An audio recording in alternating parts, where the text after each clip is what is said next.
बिस्मिल्लाहिर्रहमानिर्रहीम। नाज़रीन अस्सलाम वालेकुम। यूट्यूब न्यूज़ चैनल खारी गज़ट में हूँ गुल बख्शालवी। कौमी मंज़र में पेश खिदमत है आज का कालम बउनवान कुफर की हुकूमत चल सकती है लेकिन जुल्म और बर्बरियत की नहीं। नाज़रीन, तहरीक इंसाफ के बानी चेयरमैन इमरान खान दरिया में बहने वाला वो कंबल साबित हो रहा है जिसे वक्त के नाजायज़ हुक्मरान छोड़ना चाहते हैं लेकिन कंबल नहीं छोड़ रहा। यहूद कादियानी नवाज़ों का ख्याल था कि इमरान खान की गिरफ्तारी के बाद हम उसके चाहने वालों को दबा देंगे, लेकिन ये उनकी गलतफहमी साबित हुई।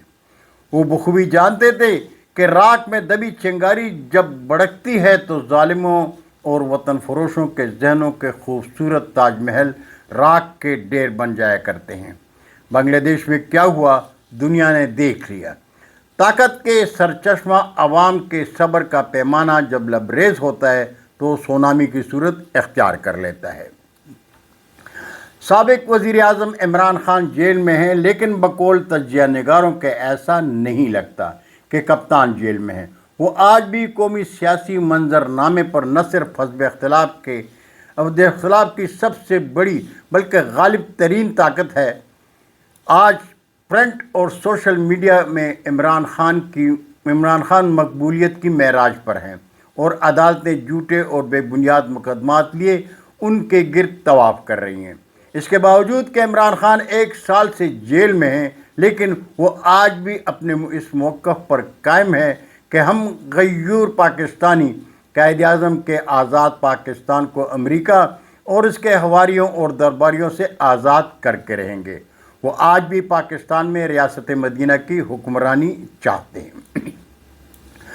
नाज़रीन, इमरान खान की बहन अलीमा खान का कहना है कि मेरा भाई अडियाला जेल में गयूर पाकिस्तानियों का कायद इमरान खान आज भी हशाश और बशाश है। इसकी कोई ज़ाती ख्वाहिश नहीं, उनकी सोच पाकिस्तान के खूबसूरत मुस्तकबिल के गिर्द घूम रही है।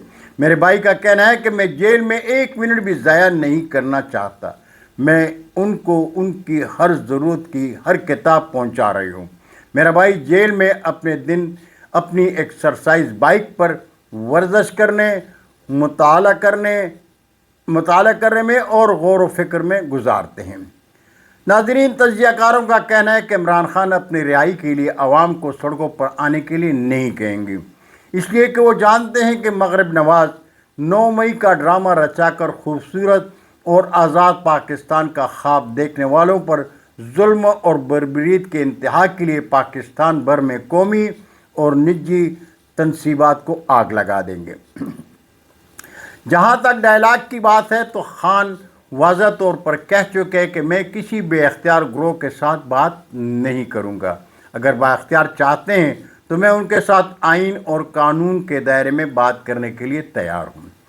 तजिया निगारों का ये भी कहना है कि इमरान खान से इस बात की तवक्को नहीं की जा सकती कि वो कोई ऐसा काम करेंगे जिससे उनके लिए जेल से बाहर निकलना आसान हो जाए। उनका ये भी कहना है कि पाकिस्तानी सियासी मंजरनामे में पस पर्दा की ताकतवर खिलाड़ी फ़ौज जब किसी सियासी शख्सियत को कैद करने का फ़ैसला कर लेती है तो फिर वो पीछे नहीं हटती। जुल्फ़िकार अली भुट्टो के बाद इमरान खान के साथ भी ऐसा ही हो रहा है। आम इंतखाबात से कबल इमरान खान के ख़िलाफ़ मुकदमात की तादाद बढ़ने लगी थी। इलेक्शन से चंद दिन पहले 71 साला साबिक वज़ीर आज़म को 3 मुकदमात में तवील कैद की सज़ाएँ सुनाई गई। इमरान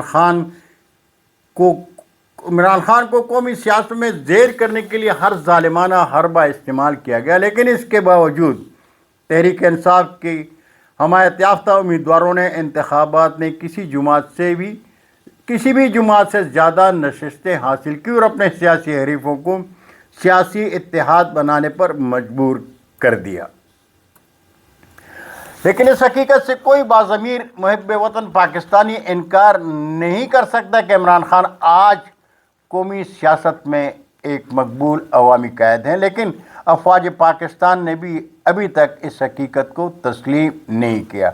आज भी ISPR का कहना है کہ 9 मई کے منصوبہ سازوں، سہولت کاروں اور توڑ پھوڑ کرنے والوں کے ساتھ کوئی سمجھوتا نہیں ہوگا۔ ناظرین، عمران خان یہ بھی جانتے ہیں کہ قومی سیاست میں تخت اسلام آباد کے لیے فوج کے آشیرواد کی ضرورت ہوتی ہے، لیکن وہ آزاد پاکستان میں فوج کی غلامی میں حکمرانی کے قائل نہیں، اس لیے اڈیالہ جیل میں ہے۔ سوال ہے کہ خان کب تک جیل میں رہیں گے؟ تو جواب ہے جب تک فوج چاہے گی۔ لیکن ارباب اقتدار جان لیں۔ مشاہد حسین سید کہتے ہیں، شیخ حسینہ کا ہیلی کاپٹر اڑا تو مجھے یاد آیا، یہ اس خطے کا تیسرا واقعہ ہے۔ اشرف غنی بھی ایسے ہی افغانستان سے فرار ہوئے تھے، سری لنکا کے وزیر اعظم بھی ایسے ہی بھاگے تھے۔ انقلاب ہمارے ارد گرد دستک دے رہا ہے، یہ خطرے کی گھنٹی ہے۔ حضرت علی کا قول ہے کہ کفر کی حکومت تو چل سکتی ہے لیکن ظلم اور بربریت کی نہیں۔ بہت شکریہ ناظرین، یہ تھا آج کا کالم۔ برقی رابطے میں انشاءاللہ پھر ملاقات ہوگی۔ جاتے جاتے درخواست ضرور کروں گا کہ میرے چینل کو سبسکرائب کر کے دوستوں کے ساتھ شیئر کریں اور چینل کی گھنٹی ضرور بجائے۔ اللہ ہم سب کے پاکستان کا حامی و ناصر ہو۔ اجازت چاہوں گا۔ اللہ حافظ۔ پاکستان زندہ باد۔